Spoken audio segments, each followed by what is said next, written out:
नमस्कार and welcome to study with Rama channel. आज हम लोग सन 2023 के करंट अफेयर्स कवर करने वाले हैं। देखिए, अगर हम आपसे कहें कि सन 2023 में जो 74वां गणतंत्र दिवस था, 74वें गणतंत्र दिवस पर जो मिस्र के राष्ट्रपति थे ना, उनको मुख्य अतिथि के रूप में बुलाया गया था।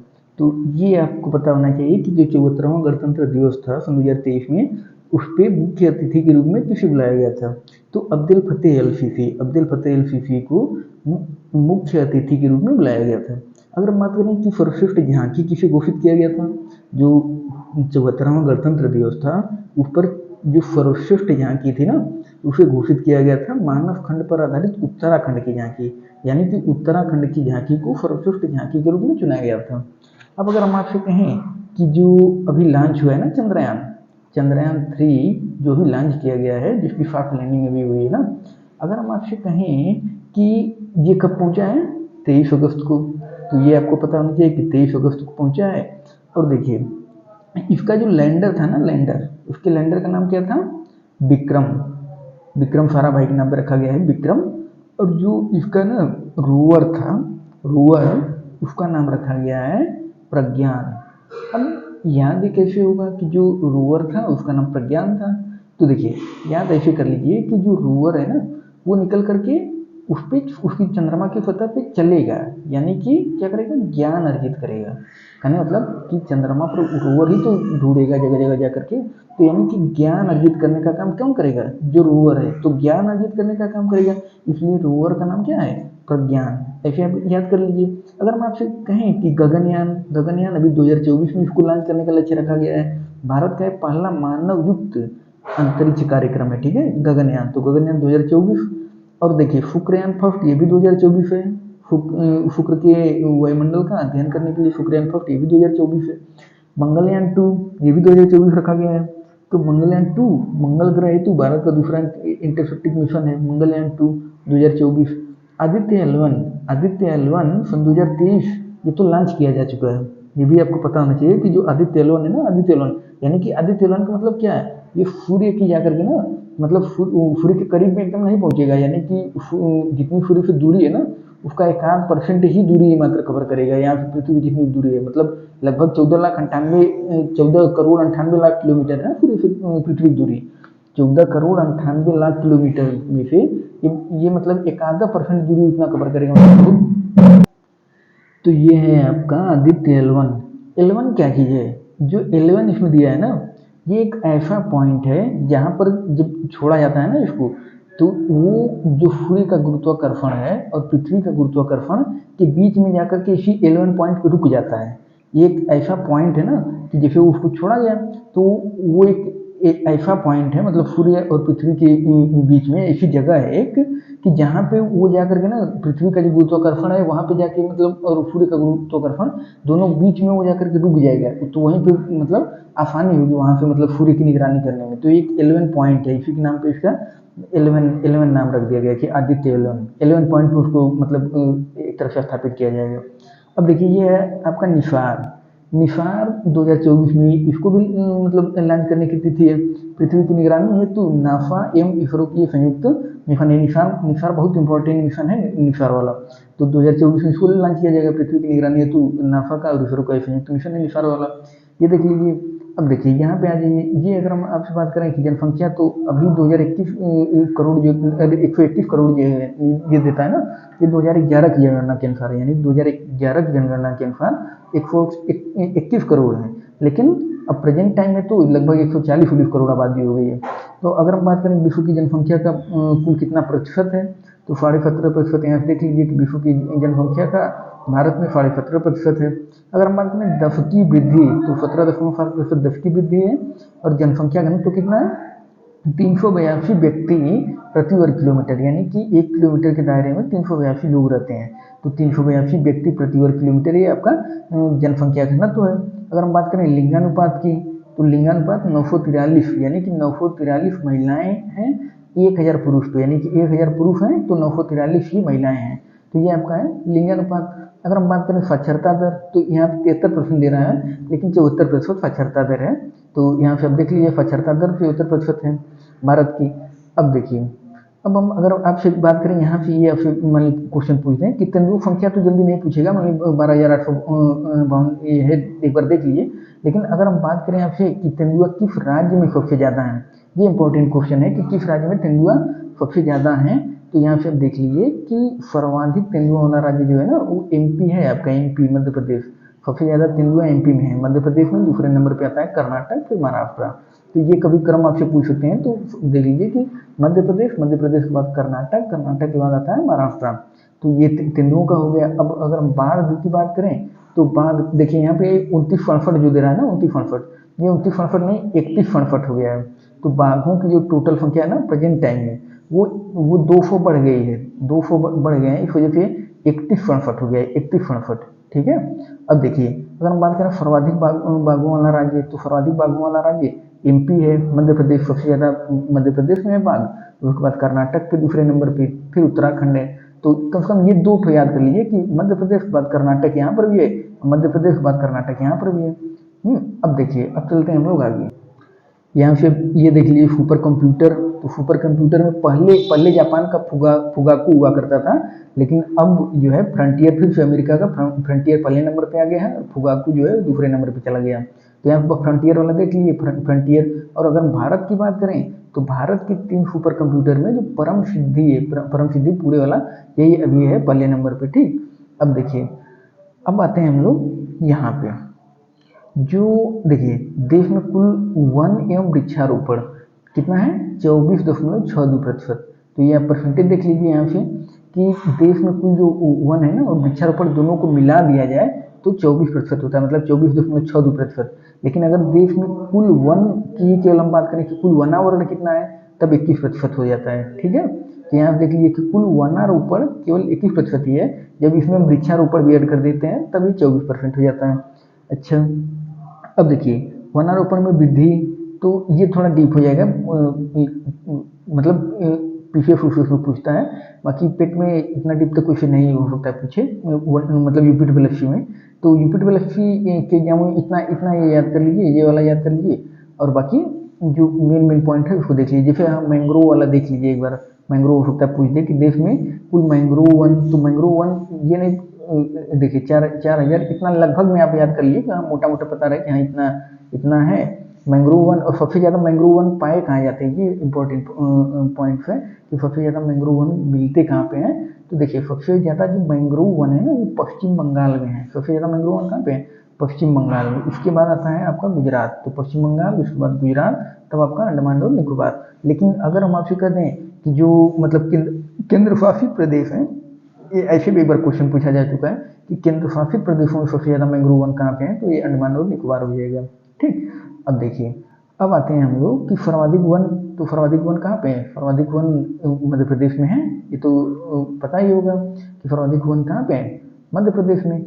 अब देखिए आते हैं हम लोग, देखिए ये भी याद कर लीजिए, कम से कम 3 ठो यहाँ से याद कर लीजिए कि सर्वाधिक वन राज्य, देखिए मध्य प्रदेश, उसके बाद दूसरे नंबर पे अरुणाचल प्रदेश, क्योंकि ये भी इंपॉर्टेंट है।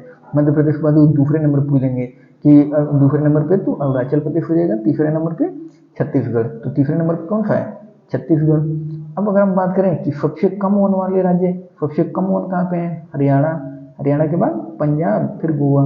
तो हरियाणा, हरियाणा के बाद पंजाब, ये सबसे कम वन वाले राज्य हैं, हरियाणा, हरियाणा के बाद पंजाब। अब देखिए, अब हम अगर आपसे कहें कि वनावरण में वृद्धि दिखाने वाले शीर्ष राज्य, ये एक बार ना क्वेश्चन पीसीएस में पूछा जा चुका है, पीसीएस के प्री में ये क्वेश्चन पूछा जा चुका है कि वनावरण में वृद्धि दिखाने वाले राज्य, मतलब शीर्ष राज्य कौन सा है। तो आंध्र प्रदेश, आंध्र प्रदेश के बाद तेलंगाना, फिर उड़ीसा।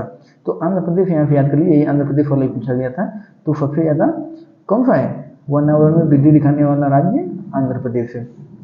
अब अगर हम आगे चलें तो देखिए, और ये भी याद रख लीजिए कि जो सर्वाधिक वनावरण प्रतिशत है ना, प्रतिशत अगर हम परसेंटेज निकालें तब मिजोरम हो जाता है। देखिए सबसे ज़्यादा वन तो मध्य प्रदेश में है, लेकिन अगर हम परसेंटेज की बात करें ना, सबसे ज़्यादा परसेंटेज में किसी मतलब जितना क्षेत्रफल है उस हिसाब से अगर वहाँ पे हम परसेंटेज निकाल करके देखें ना, तभी मिजोरम हो जाता है पहले नंबर पर, मिजोरम, मिजोरम के बाद अरुणाचल प्रदेश आता है। तो अगर परसेंटेज आप देखेंगे तो उसमें मिजोरम आ जाएगा पहले नंबर पर। तो ये भी इंपॉर्टेंट पॉइंट है। अब यहाँ से एक बार राजधानी का जो मेन पॉइंट्स है वो फिर एक बार देख लीजिए। जैसे अगर हम बात करें आपसे कि भारत का तो आप लोग जान ही रहे हैं, बांग्लादेश जान ही रहे हैं, ये पाई जो कि पूरा। अफगानिस्तान की अगर हम बात करें तो अफगानिस्तान अफगान है, वहाँ की मुद्रा है, और राजधानी अफगानिस्तान की काबुल। देखिए भूटान की मुद्रा बस ध्यान रख लीजिए, भूटान की राजधानी तो थिम्पू है, ये तो सिंपल है, पता होगा। अब देखिए क्योंकि हम करा चुके हैं ये सब। भूटान की आप मुद्रा देख लीजिए, नगुलट्टम मुद्रा है। अब देखिए म्यांमार वाले में एक बार देख लीजिए, म्यांमार की मुद्रा क्या है, क्या। और देखिए संसद भी याद कर लीजिए, क्योंकि संसद भी पूछा जाता है। तो अगर हम आपसे बात करें कि बांग्लादेश की संसद का नाम क्या है, जातीय संसद। बांग्लादेश संसद का नाम क्या है, जातीय संसद। और अगर हम अफगानिस्तान की बात करें तो फोरो। अभी याद कैसे होगा, देखिए ऐसे कर लीजिए ना कि बांग्लादेश में बहुत ज़्यादा जातिवाद चलता है, तो इस तरीके से वहाँ की संसद का ही नाम रख दिया सब, जातीय संसद। ठीक। अब देखिए अगर हम आपसे कहें अफगानिस्तान वाला, अफगानिस्तान में तालिबान का राज है, तो वहाँ पे बहुत ज़्यादा मतलब आतंकी घटनाएं घटती हैं, तो इस वजह से मतलब वहाँ पे शोर बहुत ज़्यादा होता है। ऐसे करके याद कीजिए कि अफगानिस्तान में अब अक्सर करके बमबारी होती रहती है, सब होता रहता है, इसलिए वहाँ शोर बहुत ज़्यादा होता है। तो इस वजह से अफगानिस्तान आप इसे रिलेट कर लीजिए कि वहाँ संसद का ही नाम रख दिया गया फुरू है। अब देखिए, अब अगर हम आपसे कहें कि नेपाल का क्या है, तो राष्ट्रीय पंचायत। अब ये कैसे याद होगी, तो आप ऐसे याद कर लीजिए कि नेपाल में अभी भी सब मतलब कोई भी उत्सव होता है तो वो पंचायत करते हैं, ऐसे करके रिलेट के लिए वो अभी पंचायत करते हैं नेपाल में। मतलब तो वहाँ की संसद का नाम रख दिया कि राष्ट्रीय पंचायत की, हमारी संसद में पंचायत ही होता है। हाँ, ऐसे करके बस रिलेट कर लीजिए ताकि याद हो जाए।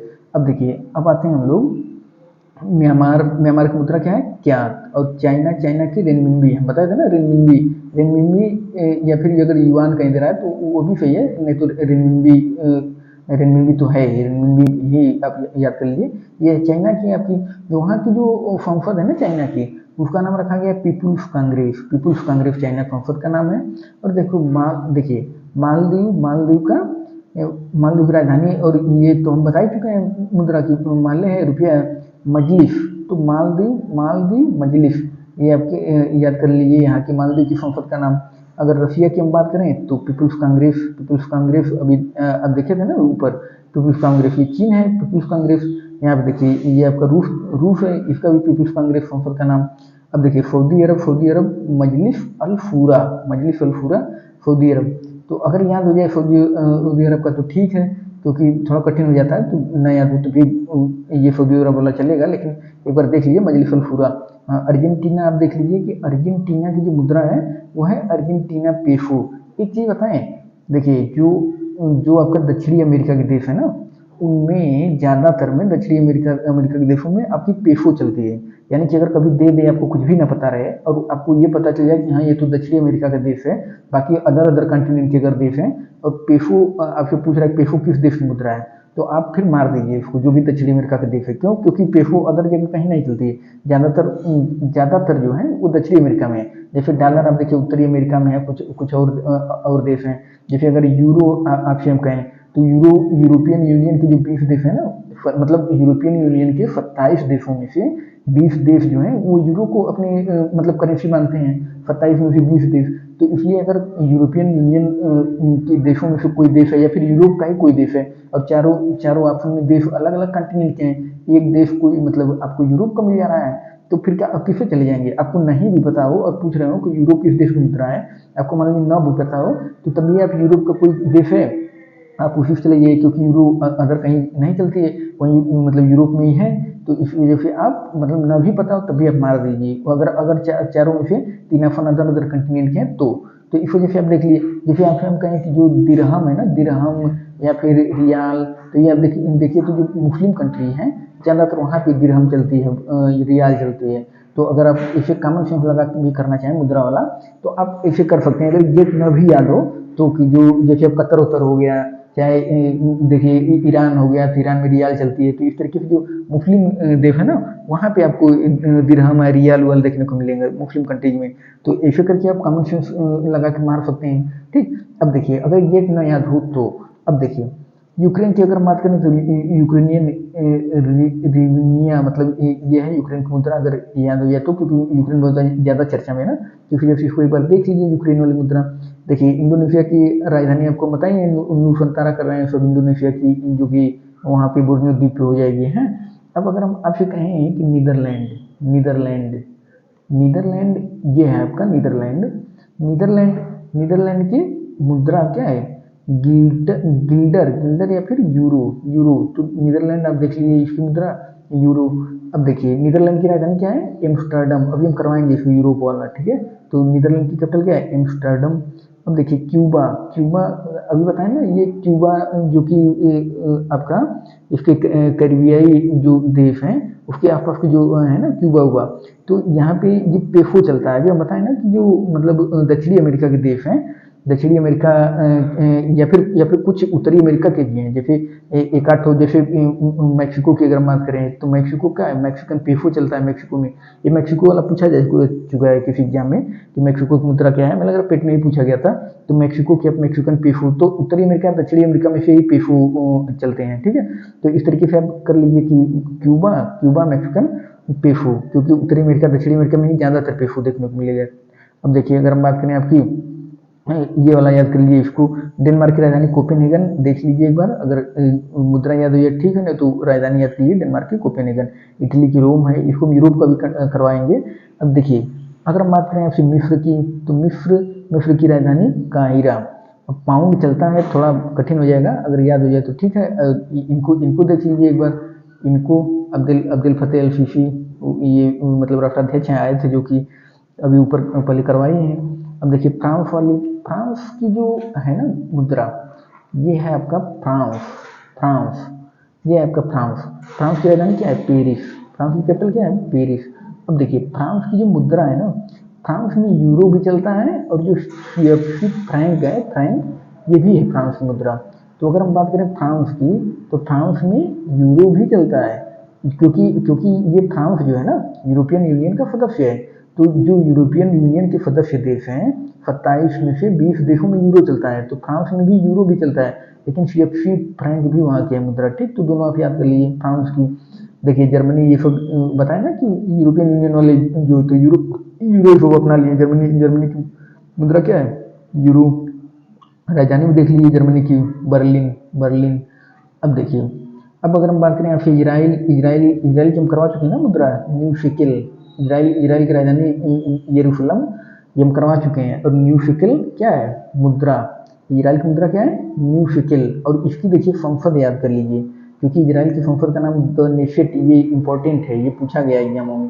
तो ये जो द नेशेट है ना, द नेशेट, ये इसराइल की संसद का नाम है, तो इसको आप लोग याद कर लीजिए इसराइल की संसद का नाम क्या है, क्योंकि ये इंपॉर्टेंट है, द नेफेट। और यहाँ पे मुद्रा क्या चलती है, न्यू शेकिल। अब अगर हम बात करें आपसे वियतनाम, ये है आपका वियतनाम। वियतनाम की राजधानी क्या है, हनोई। बस इतना याद कीजिए, डांग अगर मुद्रा याद हो जाए तो ठीक है, ना तो बहुत इंपॉर्टेंट नहीं है ये वाला। बस इतना याद कर लिए कि हाँ राजधानी क्या है वियतनाम की, हनोई। ये हम उसे करवा चुके हैं, वियतनाम की राजधानी हनोई। और देखिए ये आपका है ब्रिटेन, तो ब्रिटेन की राजधानी लंदन, ये तो पता ही होगा। अब देखिए ब्रिटेन में पाउंड चलता है, ब्रिटेन की मुद्रा इंपॉर्टेंट है। तो ब्रिटेन की मुद्रा क्या है, pound, pound sterling, pound sterling ये ब्रिटेन की मुद्रा है। ये वाला इंपॉर्टेंट है ब्रिटेन वाला, तो इसको अभी एक बार देख लीजिए, ब्रिटेन ब्रिटेन आपका पाउंड स्टर्लिंग, ब्रिटेन वाला। नॉर्वे, नॉर्वे की अगर हम बात करें, नॉर्वे की राजधानी क्या है, ओस्लो। तो शांति का नोबेल पुरस्कार कहाँ दिया जाता है, यहीं तो दिया जाता है नॉर्वे की राजधानी ओस्लो में। तो देखिए इस यहीं पे शांति वाला नोबेल दिया जाता है ओस्लो में।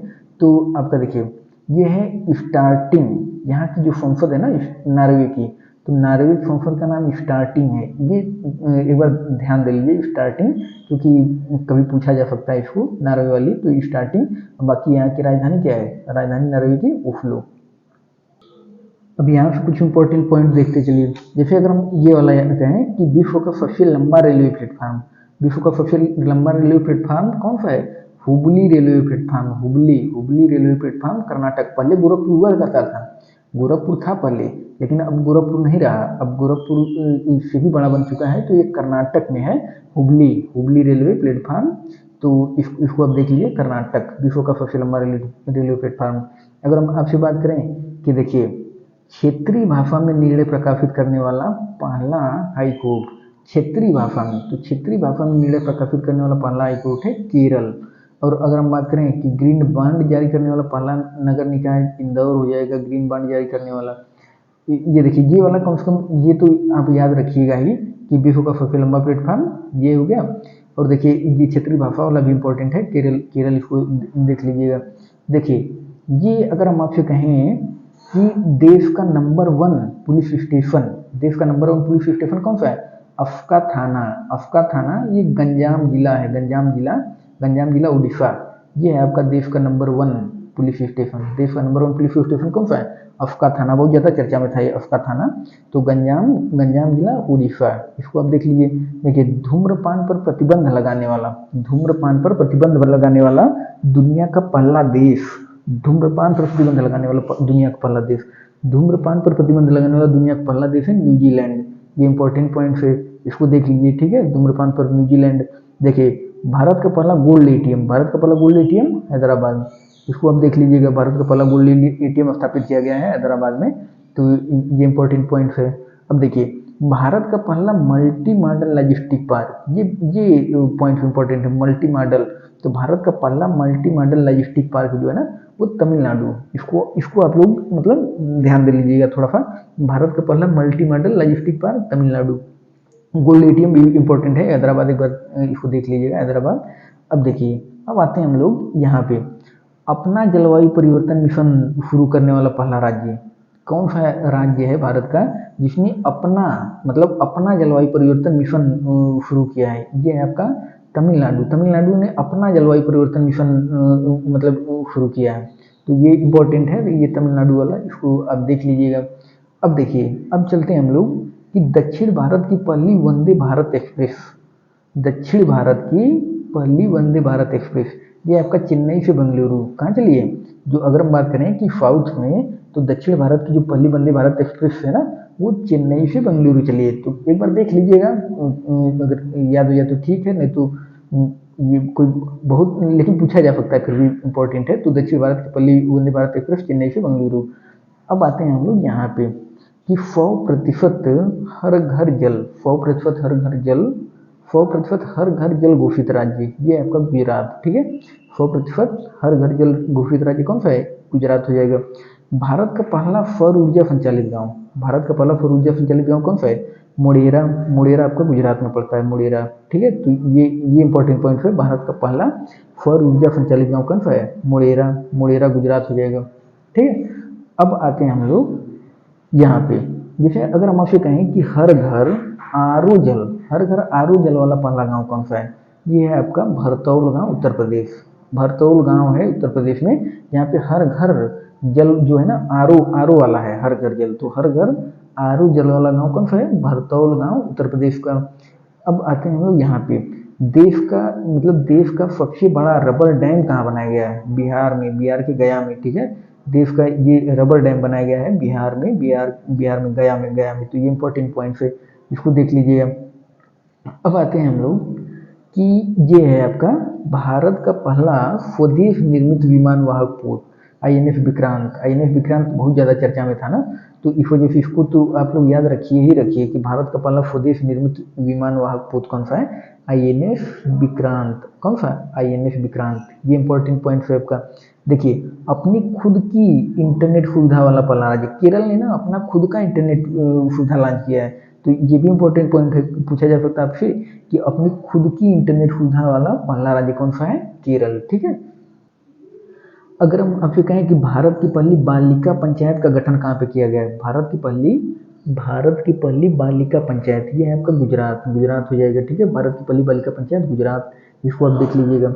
अगर हम आपसे कहें कि देश का पहला ग्रीनफील्ड अनाज आधारित इथेनॉल संयंत्र पूर्णिया में, तो अगर याद हो जाए तो ठीक है, नहीं तो कौन सा बालिका पंचायत वाला याद रखिएगा, गुजरात, ठीक है। ये भी इंपॉर्टेंट है, इसे ग्रीनफील्ड वाला पूर्णिया में।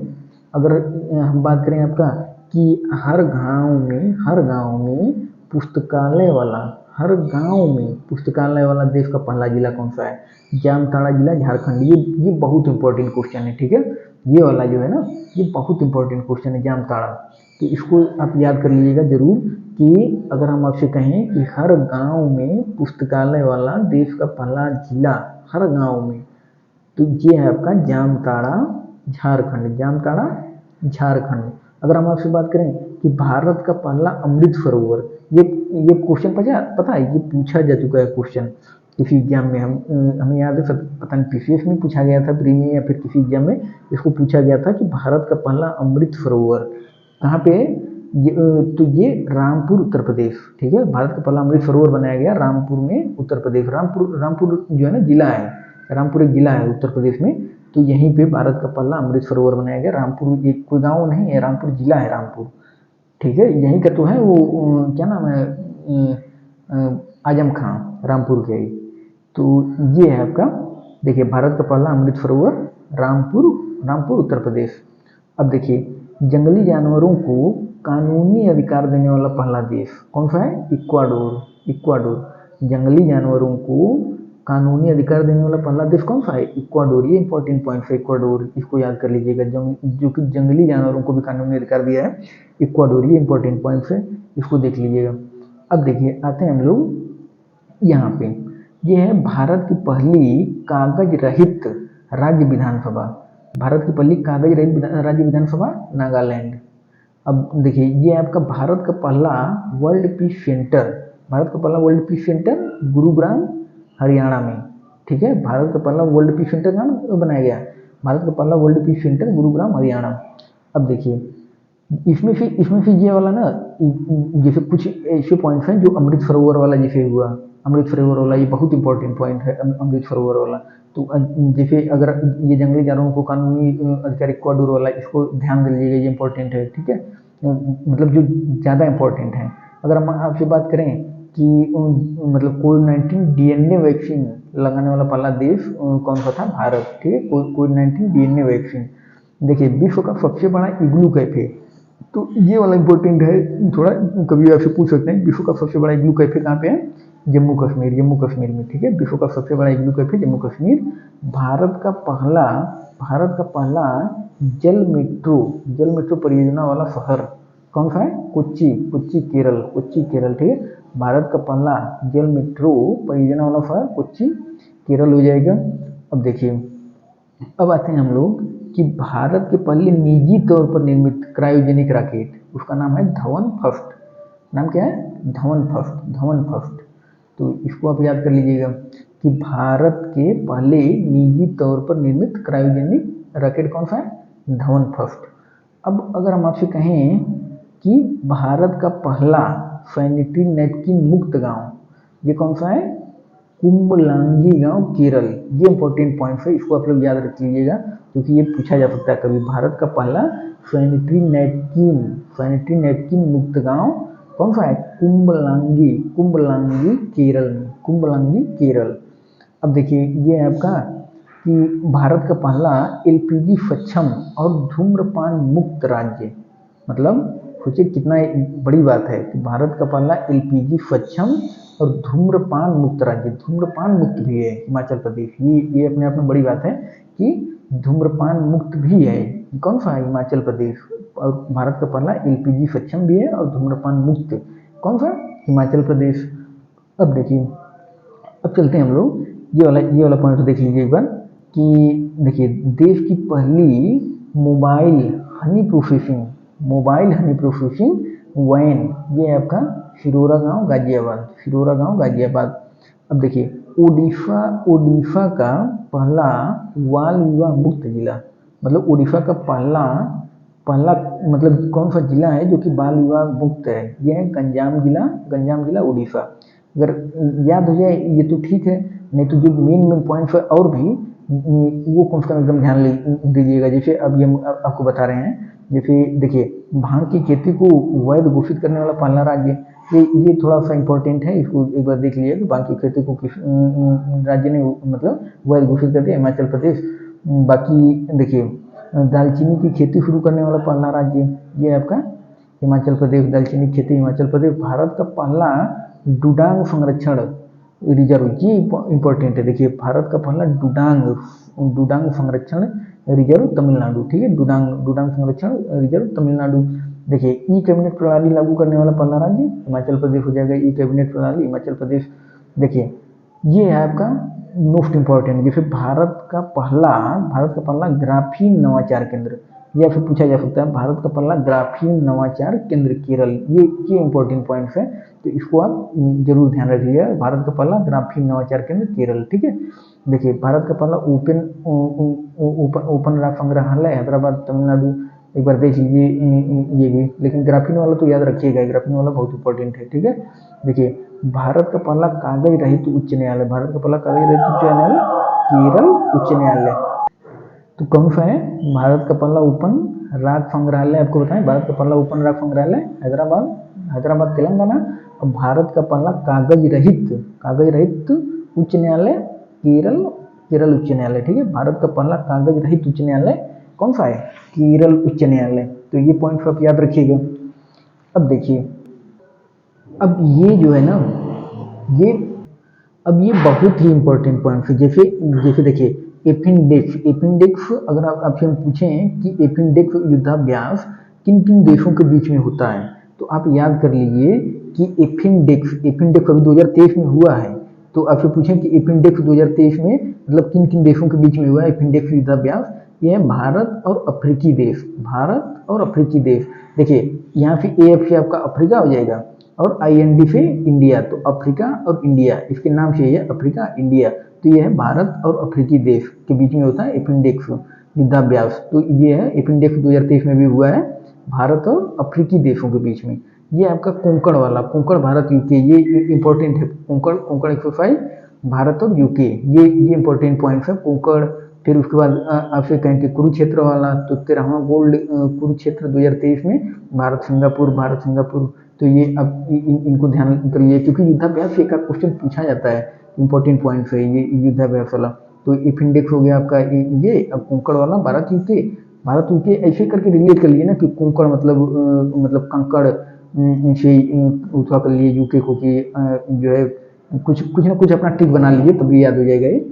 अब देखिए, अब आते हैं हम लोग, देखिए शिन्यू मैत्री अभ्यास वाला बहुत इंपॉर्टेंट है। देखिए शिन्यू इस तरीके का नाम ही कहाँ पे होता है? जापान में। नहीं लग रहा है कि जापान में ही इस तरीके का नाम होता है शिन्यू। तो शिन्यू मैत्री अभ्यास हो जाएगा भारत जापान, शिन्यू मैत्री भारत जापान। दस्तलिक वाला भारत उज्बेकिस्तान।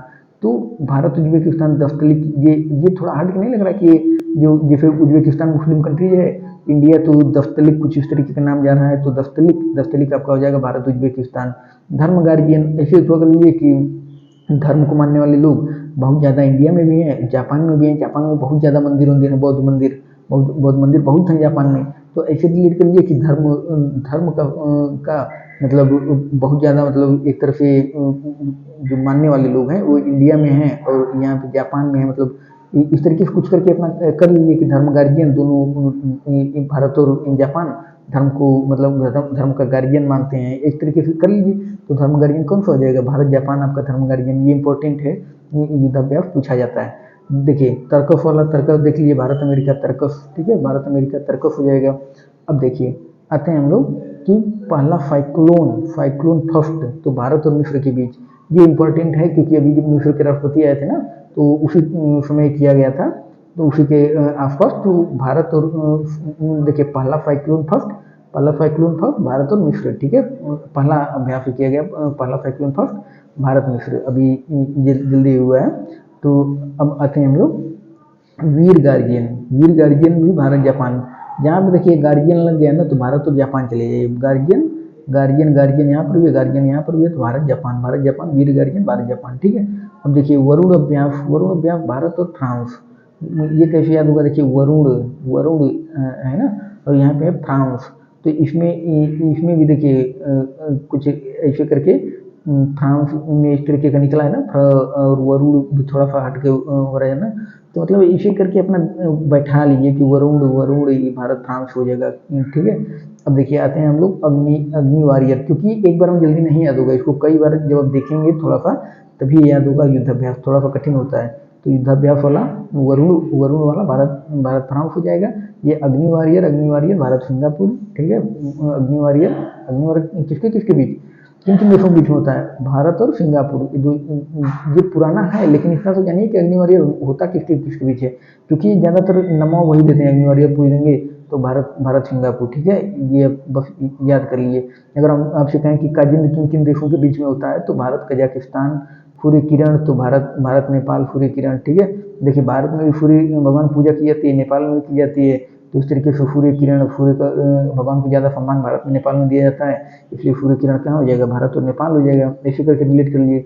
गरुड़ गरुड़ शक्ति अभ्यास भारत इंडोनेशिया, ठीक है। गरुड़ शक्ति आपसे कभी पूछ दें किन किन देशों के बीच में होता है, तो भारत इंडोनेशिया, ठीक। और नसीम अल बहर भारत ओमान, अगर याद हुए तो ठीक है, नहीं तो ये गरुड़ शक्ति अभ्यास भारत इंडोनेशिया, इसको मतलब याद रखिएगा, इंपॉर्टेंट है गरुड़ वाला। अब देखिए फिनबैक्स एक्सरसाइज किन किन देशों के बीच में होती है, भारत और सिंगापुर। ये जानिए कम से कम कि किन किन देशों के बीच में होती है। कभी आपसे मान लीजिए पूछ दें फिनबैक्स किन किन देशों के बीच में होती है, तो सिंगापुर और भारत सिंगापुर के बीच में फिनबैक्स। नाम में ही लग रहा है कि मतलब यहाँ सिंगापुर हो जाएगा और आई से इंडिया कर लीजिए, ठीक है। तो सिंगापुर इंडिया फिनबैक्स कर लीजिए, तो भारत सिंगापुर, इस तरीके से, ठीक है।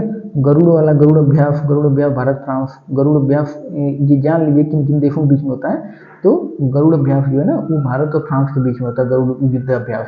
बस यहाँ पे ये ना याद रखिए कि 2022 में हुआ, ये इंपॉर्टेंट नहीं है, बस इतना जानिए कि हाँ ये गरुड़ अभ्यास जो है किन किन देशों के बीच में होता है, फिनबैक्स जो है वो किन किन देशों के बीच में होता है। बस ये इतना जानिए। कभी आपसे पूछ दें कि गरुड़ अभ्यास किन किन देशों के बीच में होता है, तो आपको ये पता रहे कि हाँ जो गरुड़ अभ्यास है वो भारत और फ्रांस के बीच में होता है। बस इतना इंपॉर्टेंट पॉइंट है।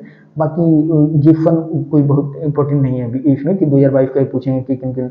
बस इतना जानिए कि हाँ गरुड़ अभ्यास आपसे कभी दे दें तो भारत और फ्रांस के बीच में गरुड़ अभ्यास होता है। बस देखिए, अगर हम आपसे बात करें कि टाइगर ट्रंप अभ्यास, तो भारत और अमेरिका ट्रंप से बन जाएगा ट्रंप, तो ऐसे कर लीजिए कि टाइगर ट्रंप तो भारत अमेरिका, ठीक है। देखिए ये G-मैक्स भारत जापान अगर याद हो जाए तो ठीक है, नहीं तो बहुत उसको था ना। ये देखिए कुकाडू अभ्यास बहुराष्ट्रीय अभ्यास है, ऑस्ट्रेलिया में हुआ था। तो मतलब बहुत इंपॉर्टेंट ये भी नहीं है, कुकाडू वाला भी नहीं पूछेंगे आपसे। हाँ वोस्टोक वाला बहुराष्ट्रीय अभ्यास है, एक बार इसको देख लीजिए। वोस्टोक हुआ था 2022 में रशिया में, तो वोस्टोक एक बार जान लीजिए कि हाँ बहुराष्ट्रीय अभ्यास है, ये रशिया में हुआ था वोस्टोक वाला।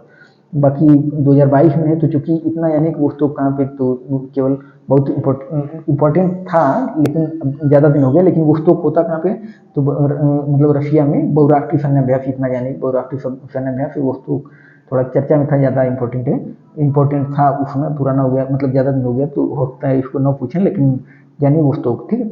देखिए अब अगर हम आपसे बात करें पिच ब्लैंक, ये भी बहुराष्ट्रीय है, ठीक है।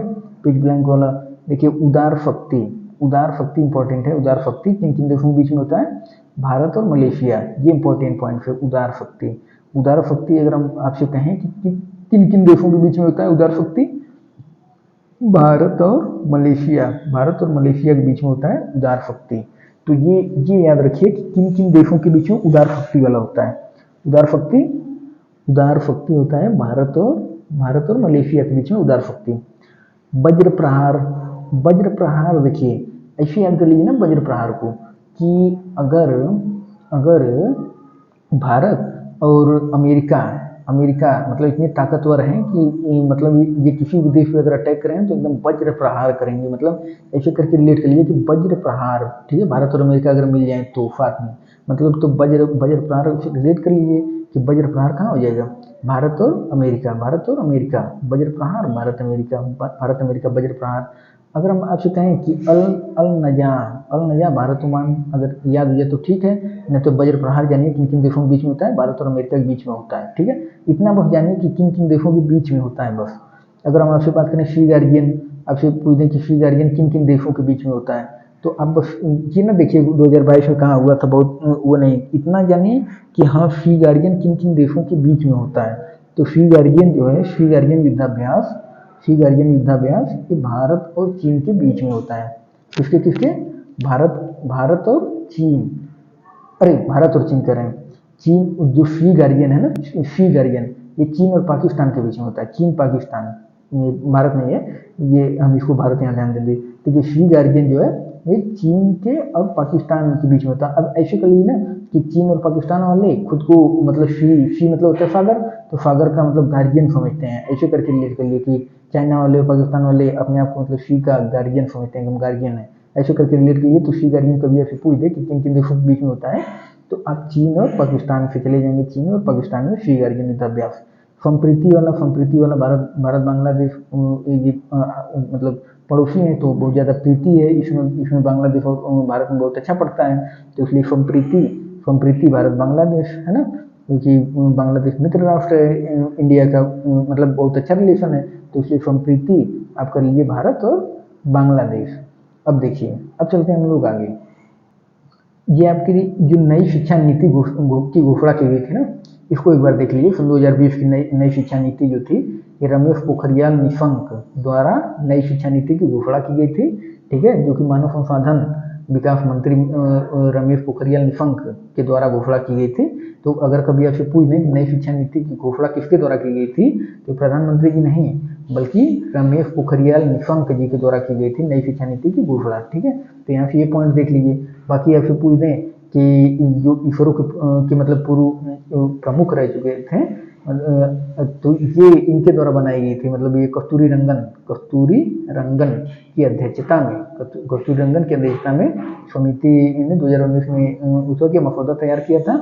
और देखिए 10+2 मॉडल के स्थान पर, पहले 10+2 मॉडल चलता था ना, तो पहले 10+2 मॉडल था, तो 10+2 मॉडल को हटा करके 5+3+3+4 मॉडल लागू किया जा चुका है। कौन सा मॉडल? 5+3+3+4 मॉडल। तो ये आपसे पूछ सकते हैं कभी भी नई शिक्षा नीति का जो मॉडल है वो कौन सा है, 4 ऑप्शन दे दें आपको, तो आप जानिए कि 5+3+3+4 मॉडल है इसका नई शिक्षा नीति का। और यहाँ से देखिए कि प्राइमरी स्तर पर लागू करने वाला प्रथम राज्य कौन सा है? उत्तराखंड। लेकिन ये तो कम से कम याद रखिए 5+3+3+4 मॉडल, ठीक है। यहाँ से ये पॉइंट देखिए, ये जो जम्मू कश्मीर वाला था, मतलब ये इसको देख लीजिए एक बार कि जैसे 370 और 35 से समाप्त, इसमें से आपका इम्पोर्टेंट पॉइंट्स क्या क्या मान लीजिए हो सकता है। तो यहाँ से देखिए, कभी आपसे पूछ दें तो एक बार देख लीजिए इसको, मतलब 5 अगस्त 2019 को राज्यसभा में पेश किया गया था। और ये मतलब ज़्यादा दिन हो गया तो शायद ये पता भी हो आप लोगों को, 370 वाला, ठीक है। अब चलते हैं हम लोग, देखिए नीति आयोग आपसे ये पूछ देगा ना कि नीति आयोग कैसी संस्था है, तो ये गैर संवैधानिक है। जो नीति आयोग है ना, ये संवैधानिक नहीं है, एक गैर संवैधानिक संस्था है। तो इसलिए नीति आयोग जानिए, नीति आयोग देखिए 1 जनवरी सन 2015 को गठित की गई थी, ठीक है। तो ये इंपॉर्टेंट पॉइंट है, 1 जनवरी 2015, ये वाला इंपॉर्टेंट पॉइंट है, 1 जनवरी 2015। और ये संस्था कैसी है? जो कि योजना आयोग के स्थान पर बनाया गया था। नीति आयोग, जो आज नीति आयोग है ना, वो योजना आयोग के स्थान पे बनाया गया था। तो ये भी जानिए कि नीति आयोग किसके स्थान बनाया गया था? योजना आयोग के स्थान पे बनाया गया था नीति आयोग। कब? 1 जनवरी 2015 को गठित किया गया था। नीति आयोग एक गैर संवैधानिक है, बता रहे हैं ना कि ये संवैधानिक नहीं है, ये गैर संवैधानिक है, क्योंकि संविधान में अभी बन रहा है ना, नीति आयोग किया जा रहा है, तो संवैधानिक कैसे हो जाएगा? ये गैर संवैधानिक है, ठीक है, ये गैर संवैधानिक संस्था है। मतलब उसको संविधान में मतलब इस तरीके कोई अनुच्छेद नहीं जोड़ा गया था, नहीं मतलब कि संविधान में संशोधन करके इसको कोई अनुच्छेद जोड़ दिया गया कि मतलब नीति आयोग के लिए ये अनुच्छेद है, ऐसा कुछ नहीं है। तो इसलिए गैर संवैधानिक है, ठीक है। तो ये इंपॉर्टेंट पॉइंट है, गैर संवैधानिक। बाकी अगर आपसे कभी पूछ दें कि जीएसटी पंजीकरण संख्या में कुल डिजिट कितना होती है, तो जो जीएसटी है, जीएसटी पंजीकरण संख्या में कुल 15 डिजिट है। कितने 15। तो यहाँ से इसको ध्यान दे लीजिएगा कि कभी आपसे पूछ दें तो 15 डिजिट है, ठीक है।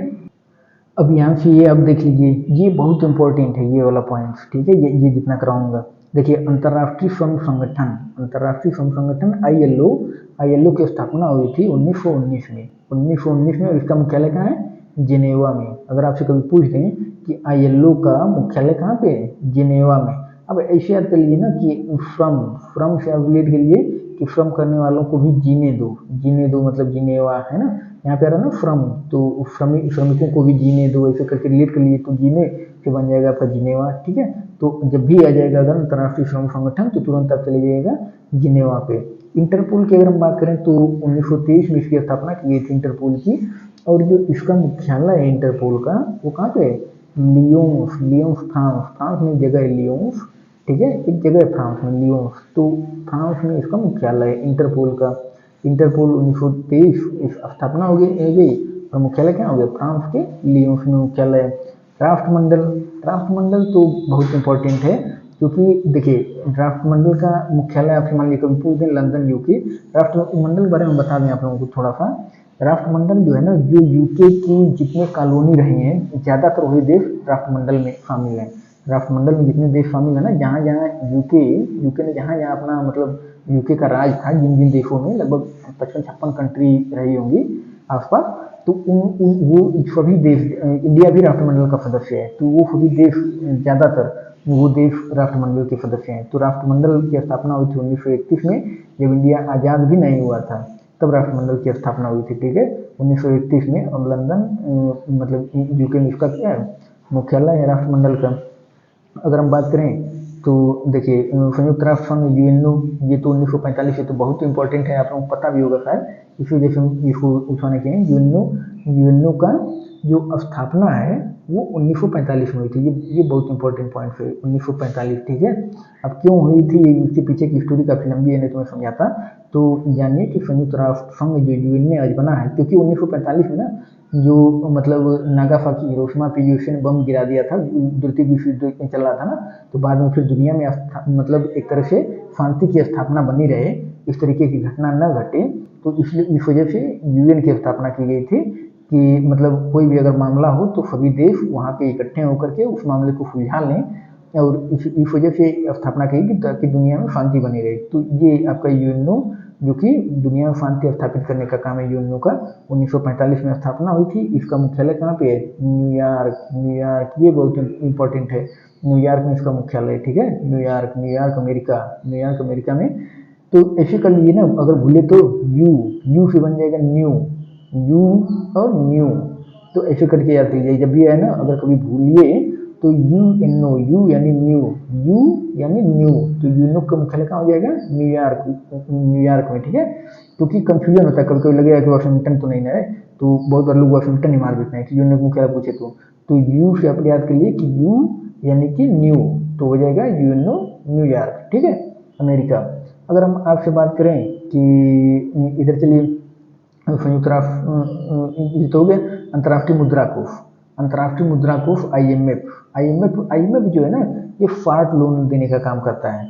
आईएमएफ और वर्ल्ड बैंक में डिफरेंस क्या है कि आईएमएफ ज़्यादातर जो ऐसे देश होते हैं जिनको तत्काल में लोन चाहिए होता है, आवश्यकता होती है, तो फाट लोन देने का काम करता है आईएमएफ, ठीक है। तो ये है आईएमएफ। और विश्व बैंक जो है ना, वो सतत का मतलब काफ़ी ज़्यादा दिन के लिए लोन देता है विश्व बैंक, ठीक है। तो अगर तत्काल में कोई देश मान लीजिए अगर उछवा होने वाला है कि मतलब जैसे पाकिस्तान है, अभी इमरजेंसी में इसको आवश्यकता पड़ गई पैसे की, तो ये आईएमएफ से लोन लेगा, तत्काल में ये विश्व बैंक लोन नहीं देगा, तत्काल में ये आईएमएफ काम करता है, तत्काल में आईएमएफ से लोन मिलता है, ठीक है।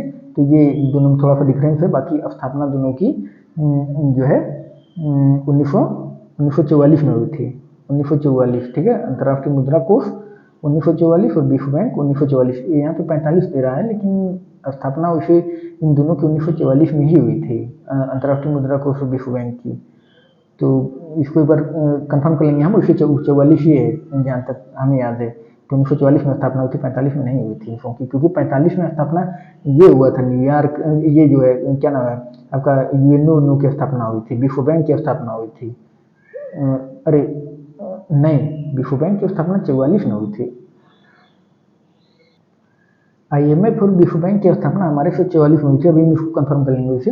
यह देखिए, खाद्य एवं कृषि संगठन 1945, ये बहुत इंपॉर्टेंट नहीं फन, लेकिन मुख्यालय इंपॉर्टेंट है। खाद्य एवं कृषि संगठन का मुख्यालय कहाँ पे है, रोम इटली, ठीक है, रोम इटली में। इसका मुख्यालय कहाँ पे, रोम में, इटली में है। तो खाद्य एवं कृषि संगठन, तो अगर कभी ऐसे पूछ दें कि इसका मुख्यालय कहाँ पे है, रोम इटली, इसका मुख्यालय हो जाएगा। अब आते हैं हम लोग अंतर्राष्ट्रीय न्यायालय आईसीजे, ये इंपॉर्टेंट है। अंतर्राष्ट्रीय न्यायालय बहुत चर्चा में था ना उधर, जब कुलभूषण जाधव जो हैं आज पाकिस्तान की जेल में बंद है ना, कुलभूषण जाधव, पाकिस्तान ने इलीगली एक तरफ उनको रखा है कि मतलब कि ये हमारे यहाँ उठवा कर रहे थे, तो कुलभूषण यादव का मामला बहुत चर्चा में था, पाकिस्तान जेल में है इसमें अभी भी कुलभूषण यादव। तो इनका जो मामला है ना, जब फांसी होने की इनको सजा हो गई थी पाकिस्तान की तरफ से, फांसी उठवा हुआ, तो फिर इंडिया वाले कोर्ट गए थे ना आईसीजे में, मतलब मैटर हुआ था। तो आईसीजे यही है, आईसीजे अंतर्राष्ट्रीय न्यायालय। तो अंतर्राष्ट्रीय न्यायालय फिर मतलब ये हो गया था कि नहीं, फांसी नहीं दे सकता पाकिस्तान उनको अभी, तो रोक लगा दी गई थी अंतर्राष्ट्रीय न्यायालय के द्वारा कुलभूषण यादव के मामले में, ठीक है। तो अंतर्राष्ट्रीय न्यायालय वाला जो है ना, आप याद रखिए आईसीजे बहुत इंपॉर्टेंट है। तो अंतर्राष्ट्रीय न्यायालय आईसीजे, ये स्थापना तो जल्दी नहीं पूछेगा आपसे, लेकिन ये आपसे याद रखिए कि है कहाँ पे, हेग नीदरलैंड, हेग नीदरलैंड, ठीक है। ये इंपॉर्टेंट पॉइंट है, बहुत ज़्यादा चर्चा में था तभी कि अंतर्राष्ट्रीय न्यायालय का मुख्यालय कहाँ पे है, नीदरलैंड के हेग में, ठीक है।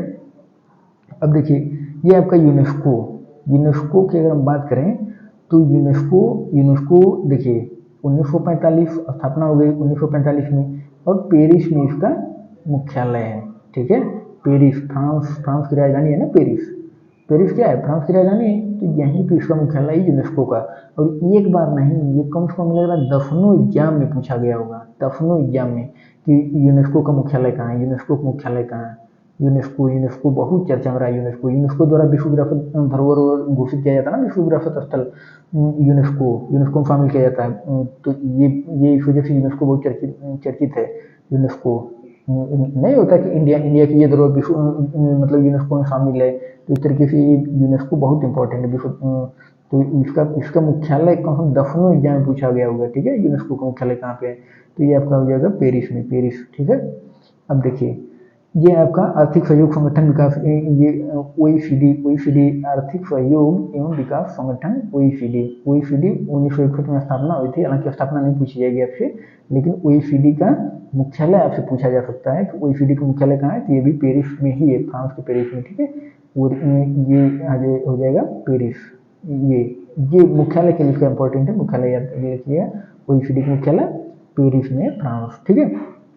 अगर हम आपसे कहें नाटो, तो नाटो देखिए, नाटो जिसका फुल फॉर्म क्या है, NATO full form North Atlantic Treaty Organisation. तभी आपसे पूछ दें अगर नाटो का फुल फॉर्म, तो नाटो फुल फॉर्म है नॉर्थ अटलांटिक ट्रीटी ऑर्गेनाइजेशन।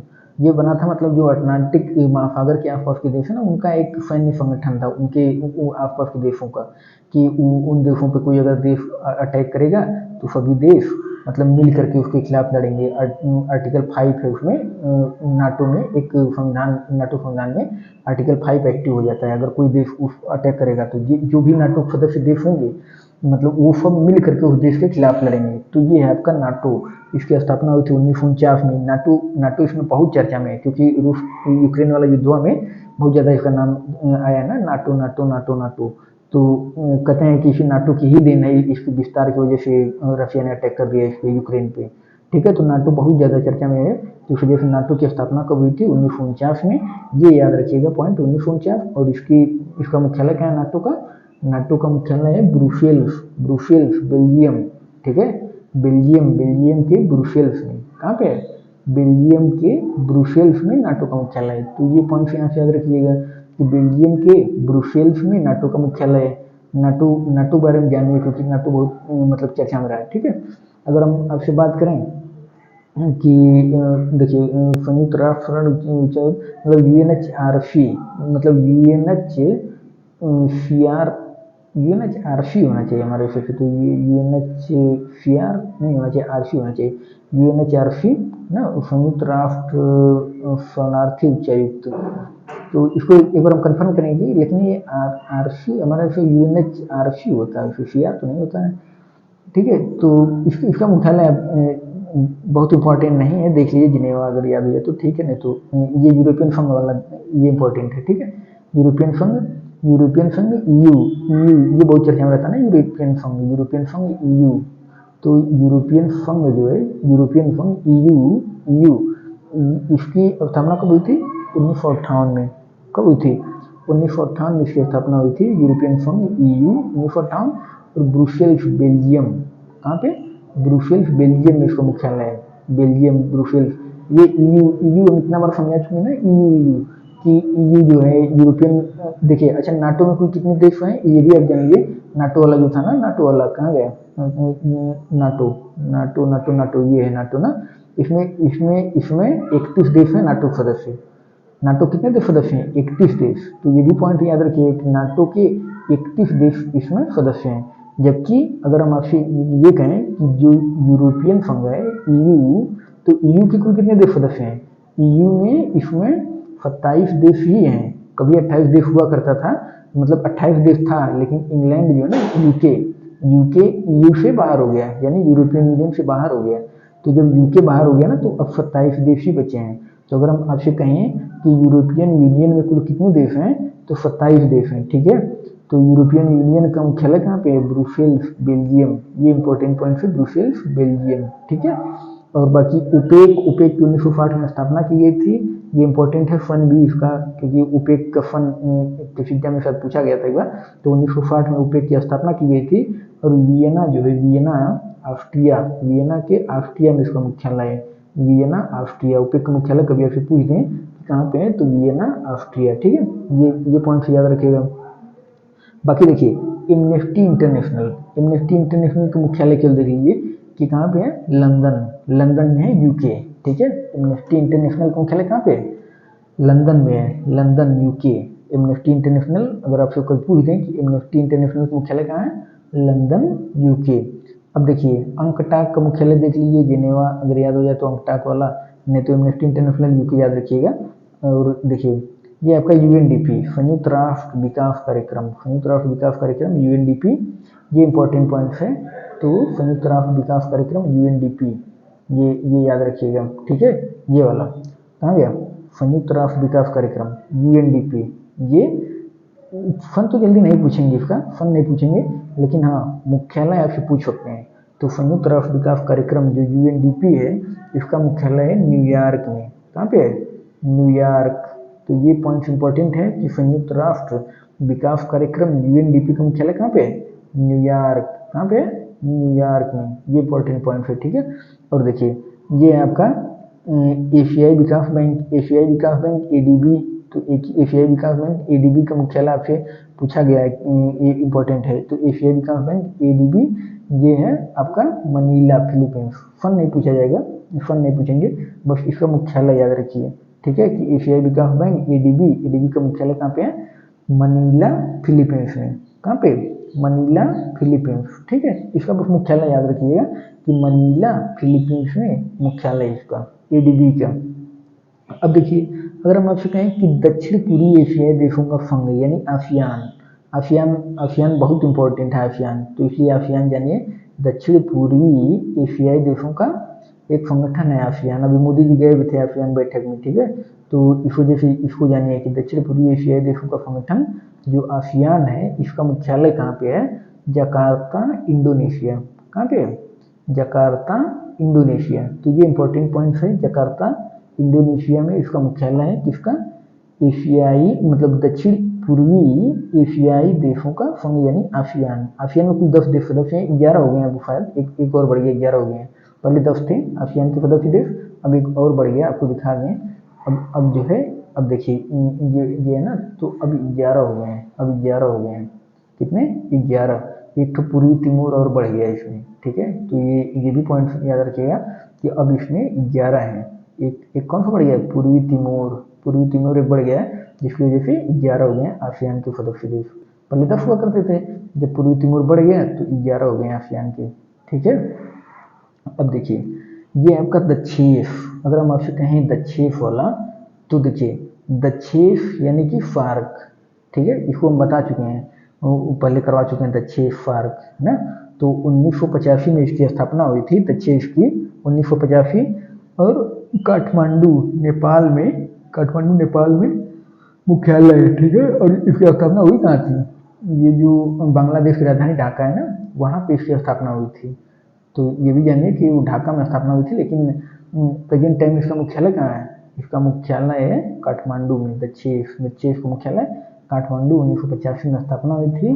तो देखिए ये हैं आपके उसके सदस्य देश 8 ठो: अफगानिस्तान, बांग्लादेश, भूटान, भारत, मालदीव, नेपाल, पाकिस्तान और श्रीलंका। तो ये 8 देश जो हैं इसके सदस्य हैं दक्षेश के। तो ये भी याद रखिए, क्योंकि दक्षेश में बहुत ज़्यादा मतलब कंट्रोवर्सी हो जाती है। कभी इंडिया विरोध करता है, कभी पाकिस्तान कुछ कर देता है, तो पता चलता है दक्षेश प्रॉपर तरीके बहुत हो नहीं पाता, बहुत मतलब निकल नहीं पाता इसका कुछ कंक्लूजन दक्षेश का। तो क्योंकि पाकिस्तान भी ना इसमें इसका सदस्य, इस वजह से थोड़ा लफड़ा रहता है इसमें दक्षेश वाले में हमेशा। ठीक है, अब देखिए अब चलते हैं हम लोग यहाँ पे संयुक्त राष्ट्र मानवाधिकार परिषद, यूएनएचआरसी। अच्छा, यूएनएचआरसी यहाँ पे है, तो इसका मतलब ये सीआर ही होगा, संयुक्त राष्ट्र शरणार्थी उच्चायुक्त, तब यूएनएचसीआर ही सही होगा। क्योंकि यूएनएचआरसी हमें याद आ रहा था ना कि यूएनएचआरसी तो हम यहाँ से याद कर रहे थे कि यूएनएचआरसी होता है, यूएनएचआरसी हमारे दिमाग में ये चल रहा था यूएनएचआरसी वाला। तो यूएनएचआरसी ये देखिए संयुक्त राष्ट्र मानवाधिकार परिषद यूएनएचआरसी ये वाला है, ठीक है। यूएनएचआरसी संयुक्त राष्ट्र मानवाधिकार परिषद यूएनएचआरसी यानी कि एक तरफ से मतलब जो कहने का मतलब ये है ना कि मानवाधिकार को लेकर के संगठन है जो कि मानवाधिकार को लेकर के कहीं भी होता है तो ये अपना जाते हैं, मतलब ऐसा नहीं होना चाहिए। कहीं भी युद्ध में कुछ लोग अगर मारे गए, कुछ भी हुआ तो ये मानवाधिकार का एक मतलब संयुक्त राष्ट्र के द्वारा एक मानवाधिकार संगठन मतलब एक तरह की परिषद है, ठीक है। संयुक्त राष्ट्र के द्वारा निगरानी की जाती है कि कहीं भी मतलब लोगों के साथ कुछ गलत हो रहा है तो वहाँ पे मानवाधिकार वाले पहुँचेंगे, ठीक है। तो ये मानवाधिकार यूएनएचआरसी, तो इसका गठन सन 2006 में हुआ था, लेकिन इसका मुख्यालय इंपॉर्टेंट है। कौन सा? इसका मुख्यालय बहुत इंपॉर्टेंट है। किसका? यूएनएचआरसी का। यूएनएचआरसी का मुख्यालय आपसे जिनेवा, ये पूछा जा सकता है जिनेवा। ऐसे ऐसे ही उत्तर कर लीजिए ना कि मानव को मतलब उनके साथ जहाँ कहीं भी उत्सव होता है, गलत होता है, लोगों की हत्या होती है, तो हत्या ना हो, लोगों को जीने दो ना।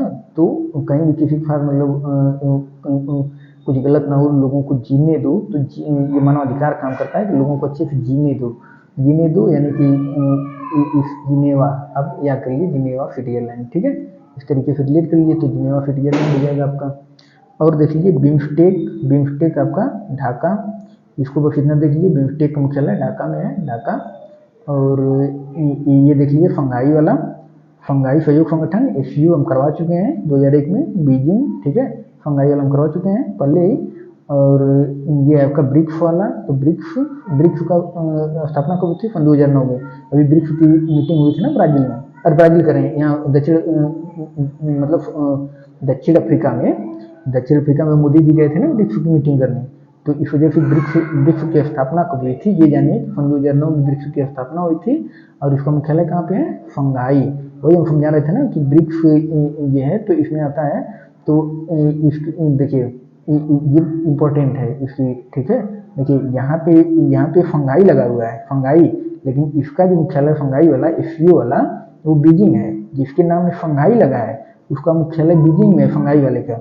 और ये जो ब्रिक्स वाला है ना, ब्रिक्स का मुख्यालय शंघाई में है, चीन के शंघाई में। तो ये पॉइंट याद रखिएगा कि ब्रिक्स का मुख्यालय शंघाई में है, चीन के, ठीक है। और बाकी अंतर्राष्ट्रीय सौर गठबंधन आईएसए तो आप लोग जान ही रहे होंगे, बहुत इंडिया के द्वारा इसका मतलब प्रयास किया गया था, इंडिया और फ्रांस के द्वारा, भारत और फ्रांस के द्वारा प्रयास करके मतलब इसकी स्थापना की गई थी तो सन 2015 में, ठीक है। अंतर्राष्ट्रीय सौर गठबंधन आईएसए, अंतर्राष्ट्रीय सौर गठबंधन हो जाएगा आईएसए। सन 2015 में इसका मतलब स्थापना की गई थी। और गुरुग्राम हरियाणा में इसका मुख्यालय है, ठीक है।